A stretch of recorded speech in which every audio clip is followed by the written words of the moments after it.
Movie start होती है और हम एक ड्रग डीलर को देखते हैं। वो एक ग्रुप के पास आया हुआ होता है, वो गलत कामों की डील्स करते हैं। वो उन्हें बताता है जो भी ये गोली खाएगा उसके अंदर 5 मिनट के लिए सुपर पावर आ जाएगी, लेकिन सबकी पावर्स अलग अलग होंगी और वो ये गोली सबको दे देता है। तो अब वो गोलियां गलत लोगों के पास आते ही वो लोग उस गोलियों का गलत इस्तेमाल करते हैं और शहर में बर्बादी करते हैं। फिर 6 साल बाद का सीन दिखाया जाता है जिसमें एक रॉबिन नाम की लड़की के पास वही 3 टैबलेट्स होती हैं। वो उस टैबलेट्स को बेचना चाहती है क्योंकि उसकी मदर की तबीयत खराब थी। वो अपनी मॉम का ख्याल खुद ही रख रही थी क्योंकि उसकी डैड इस दुनिया में नहीं थे। फिर वहाँ पे 3 लड़के आते हैं और बहुत ही चालाकी से उसका बैग छीनने लगते हैं। पर इससे पहले कि वो लोग वहाँ से भागते, वहाँ पे फ्रैंक आ जाता है जो कि एक डिटेक्टिव है।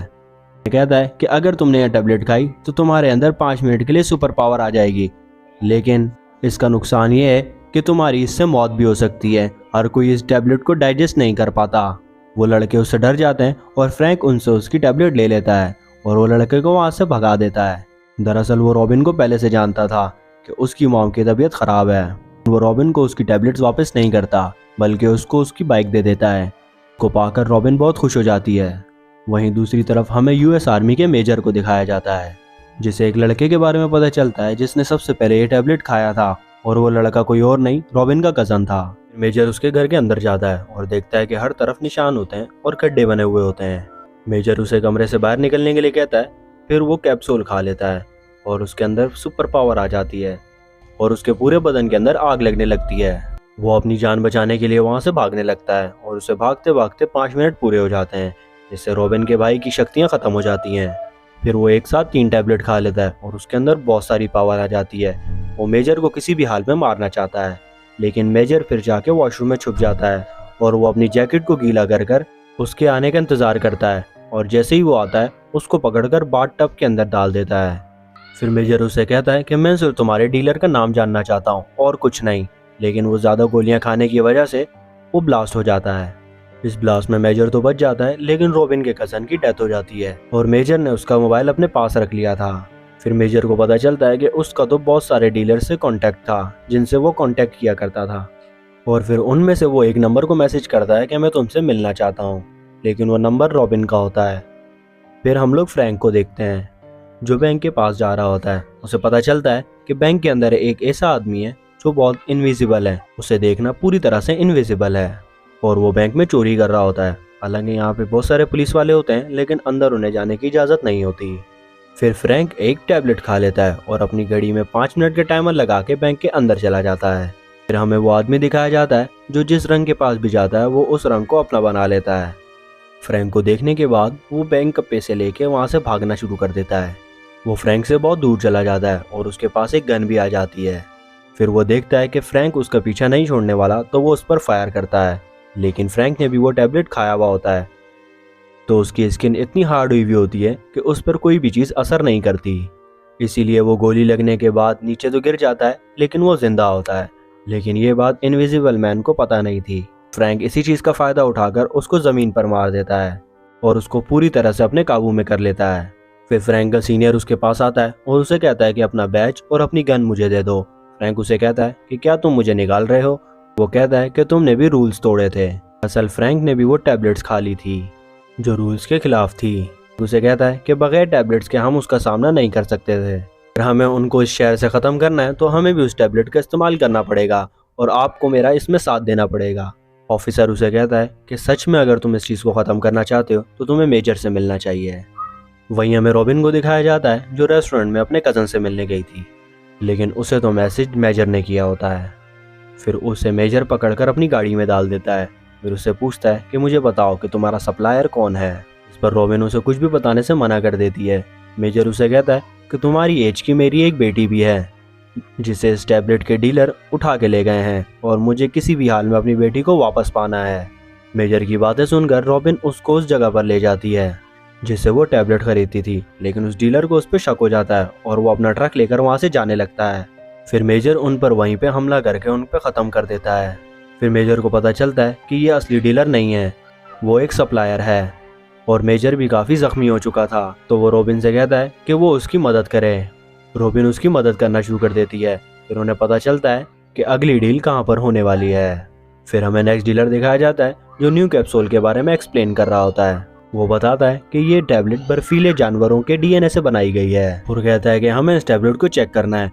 फिर वो एक लड़की को ये टैबलेट खिला देता है और उसे चैम्बर के अंदर बंद कर देता है और वहाँ का टेम्परेचर -डिग्री में कर देता है। लेकिन उस लड़की को वहाँ पर कुछ भी नहीं होता। फिर मेजर आ जाता है और वो सबके ऊपर हमला करके उस ड्रग डीलर के ऊपर गन रख देता है। वो उसे मारने ही वाला होता है कि पीछे से फ्रैंक आ जाता है और वो मेजर के ऊपर गन तान देता है। फ्रैंक उसे कहता है कि तुम इसे नहीं मार सकते।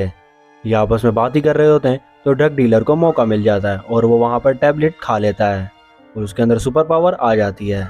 फिर वो तीनों उससे अपनी जान बचाने के लिए वहाँ से भागते हुए सिलेंडर को खोल देते हैं और जैसे ही वो तीनों बाहर निकलते हैं तो मेजर उस सिलेंडर पर फायर कर देता है, जिससे वो जगह ब्लास्ट हो जाती है। उस ड्रग डीलर की मृत्यु हो जाती है।